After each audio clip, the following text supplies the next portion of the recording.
Hey guys, so a lot has happened in the month since Power of the Elements, so thought I'd bring my tier list by the data video as usual, and keep in mind that at the time of recording this video, the ban list did not come out yet, and once it does, it may shift around the tiers.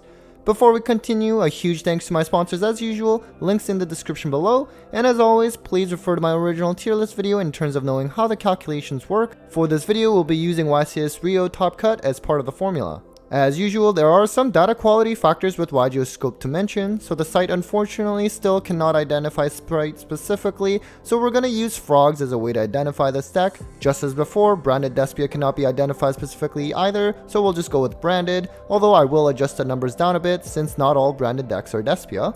Then there are still other notable decks that have topped in the current format that cannot be identified by YGO at all, and that includes Rika's, Exosisters, Live Twins, Marinces, and also the new archetype in Runic. There's obviously more decks that YGO can't identify, and sadly, no proxy measures exist for these decks at the moment. So let's start with Tier 1, and we have Tearlaments taking up the top spot after Spright being the unanimous number 1 on last month's list. Tearlaments have shown to have the highest ceiling by far, and there are several different variants.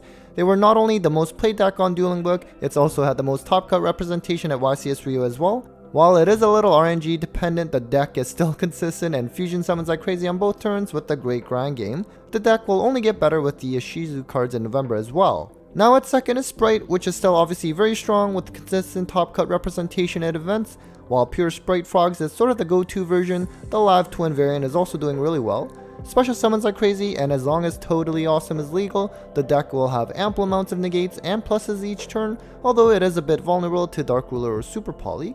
At third is Mathmech, and this came at number 2 last month, which at the time was a bit of a surprise. The addition of Mathmech Circular has really pushed this deck into being a meta contender, and in terms of top cut representation, I decided not to include those that were Ignister Mathmech decks so that I can contribute that score to Ignister instead. Either way, a very strong deck due to the super factorial trap that lets you exceed summon on your opponent's turn for disruptions, and it's also cool to see this once rogue deck become meta. Then at fourth is Punk, and this becomes a bit challenging to categorize because while the pure Punk deck is also strong on its own, technically a lot of the data for this deck is being contributed by Tearlaments variants, so I decided not to include any top cut representation for this deck as they weren't pure Punk decks but Punk Tearlaments, but either way, it still scored high as it is a very good combo strategy and is also one of the key reasons why players want E-Telly to be limited again. At tier 2, we start with Floowandereeze, and while it may not be played as often anymore, the deck is obviously killing it online with that insane 65% win percentage in the last 7 days on Dueling Book. It's got a good Spright and Tearlaments matchup, and especially so against tiers if they draw D-Shifter, the best anti-meta strategy out there at the moment and does not special summon at all, which carries a lot of benefits. Next we have Add Ignister, and as mentioned before, the tops from Ignister Mathmech are being contributed to the score for this deck. Yet another strong cyber strategy that summons like crazy and has a boss monster in Arrival at Ignister, which is hard to out for many decks, although Spright Pixies can sadly take care of that pretty easily, really showing meta potential lately with the release of Mathmech Circular. Then as much as I hate to say it, we have Mystic Mind Burn make it to tier 2, the highest this deck has ever been categorized. It actually won YCS Rio, and that might be a good thing actually, because it really provides yet another reason for Konami to ban this card. Promotes boring gameplay and just not healthy for the game, and I know there's a lot of players that defend this card, but I really hope that this card finally goes away. It's funny that it wasn't even topping regionals in a long time, and yet it just ends up winning an entire YCS. Next is Eldritch, which hasn't been talked around much nowadays, but with the branded stuff, the deck is still great. Not to mention Eldritch can technically be paired with Tearlaments as well and get the Eldritch stuff engraved.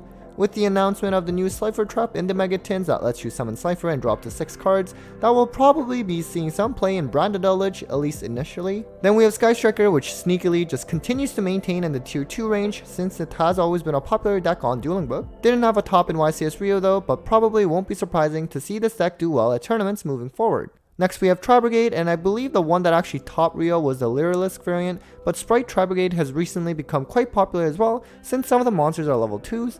A once tier 1 strategy that quietly came down in status, it's still consistent, and Revolt to summon Shurik to banish a card on your opponent's turn, and paired with Appaloosa is still not too bad. Next, into the Rogue section, as surprising it is to see it, we see Sword Soul here. It was the clear tier 1 best deck before Power of the Elements, and yet once that set came out, even without a ban list, this deck has quietly plummeted in popularity.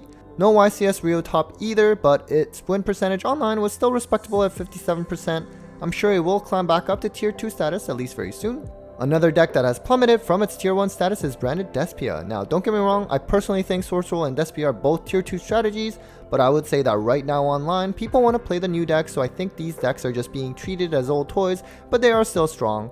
The release of Ultimate Slayer may have hindered the power level of Branded Despia a bit, but at least it's still a strong strategy, although it may no longer be considered as the best fusion deck thanks to Tearlaments. Next is a fan favorite rogue deck in Heroes, which sadly does not actually seem to be doing well online at 47 win percentage despite its popularity. They can at least bring out DPE consistently, and who knows, maybe Fusion Destiny ends up going back to Unlimited soon. The deck does not die to Nibiru nearly as much as people think, contrary to popular belief, and if you can pilot it well, it can still be a strong rogue strategy thanks to Dark Law just shitting on Tearlaments. Then we have Salamangreat, which was in the tier 2 category for a solid few months, but lately it has been stuck in the rogue section again. It was once the best cyber deck by far, but now it has taken a backseat to something like Mathmech, a cost-friendly deck that is both grindy and has the potential to OTK. I would say give it a bit more time for this deck to climb back up in the ranks as well. Next we have Drytron, which has been falling lately. The deck has a lot of gas, so I do still fear this deck when it gets to go first. Ritual heavy deck that can do the whole turn skip thing now as well. Although I guess it's fallen in favor considering that there are so many other new combo decks out there like Punk, Spright, and in a way Mathmech with its new strategy. Then we have Dragon Link, another deck that I think is ranked too low for this month and is bound to climb back up. Konami loves dragons, so you know that this deck will eventually become meta again at some point, and dragons have always been a great investment. We'll see if the adventure token stuff gets hit on the next ban list, but otherwise Dragon Link is still a very good combo strategy with a good grind game. Next we have dinos that have moved up a little bit since the last tier list. Nothing's really changed for them I don't think, although at least with the reprint announcement of Small World in the Megatins, it makes this deck a bit more affordable as well. Plus no one's playing Lancia right now, so you are free to do your Misc shenanigans. To cap off this section is Altergeist, which actually ended up getting top 8 at Euros out of almost 3,000 players, which was insane. Trap heavy strategy that took advantage of Mystic Mine being legal by running triple Demise of the Land as well, and once Altergeist gets going with Silk and Multifaker, it's really hard to get ahead of them. Finally, in the other section, we surprisingly have Magical Muskets make it on here for the first time. If I had to guess, this is probably because the deck is being mixed with Runic right now, so that you can just play the Runic spells and Musket traps from the hand without having to set them. Kind of a cool interaction, although I have to say that I really don't like going against the deck out strategy in Runic, especially when mine is still legal. Lastly, we have Phantom Knights on this tier list, which I don't think there's much to say at this point. Its meta days are over at the moment, but is still clinging on to that roguish strategy, and Rusty will still always be good at least. Alright guys, so that is it for the tier list by the data video for September. Hopefully the new ban list comes soon so that it refreshes things a little, and hopefully it comes into effect before YCS Niagara, since I'll be attending that. As always, a big thanks to my Patreons, Eileen Dice Queen, Bolt Spider, Cybernetic, Brandon Jaren, Bearlord, Spooky Boogie, Gridora, and Stephen Phillips. Thanks for your support. Take care guys.